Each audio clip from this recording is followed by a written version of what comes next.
Hi, I'm Lindsay Stratton. I am a teacher of the visually impaired and a certified orientation and mobility specialist. I have some tips for you if you are ever working with or meeting with a person who's blind or visually impaired. Tip number one is when entering a room or conversation with a person who's blind or visually impaired, please be sure to introduce yourself. Say hello, say your name, even if the person knows who you are. It just makes the conversation easier and everybody can start off on the same page. Oppositely, when you're leaving a conversation or a room, be sure that you let the people you're talking to know that you're leaving the room so you don't just leave them hanging. Tip number two, always ask a person who's blind or visually impaired if they need help before you start helping them. Never assume that they need help. They're usually very independent and doing what they need to be doing. If they do say that they need help, some options could be offering human guide or offering specific directions using directional words to help them know where things are. Tip number three, if a person asks for help or says yes to your offer, sighted guide or human guide is a great way to help guide them to a location that they might not be familiar with. And I have some ideas in a different video for you for that. Tip number four, if you are going to be offering directions to a person, please use directional words like left, right, in front of, behind, or clock face directions, meaning if something is on a table, you can say to the person, your water bottle's on the table at your 2 o'clock, and they'll be able to find that.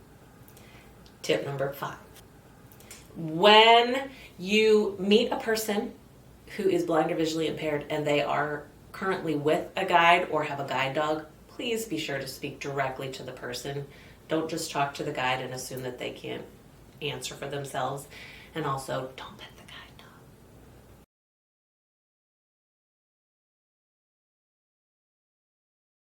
dog. Hey Steph, it's Lindsay. How are you?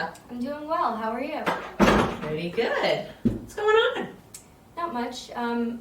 A little bit lost right now. Could you help me find the chair? Of course. Would you like human guide? Yes, I would. Awesome. Here is my arm.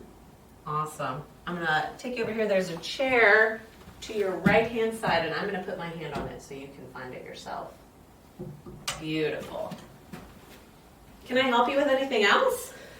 I think I've left my agenda on this table somewhere, but I'm not sure where it is. I definitely see an agenda. It's right in front of you at about 12 o'clock. I've got it. Thank you so much. You're welcome so much. All right, well, I'm heading to another meeting, but I'll see you later. All right. Sounds good. See you later. Hi, guys. Steph, I have a quick question for you. Do you know the Muffin Man? I think I've met him once in my life. Yeah. I thought you might have. Okay, cool. Thank you both. Have a great day. You too.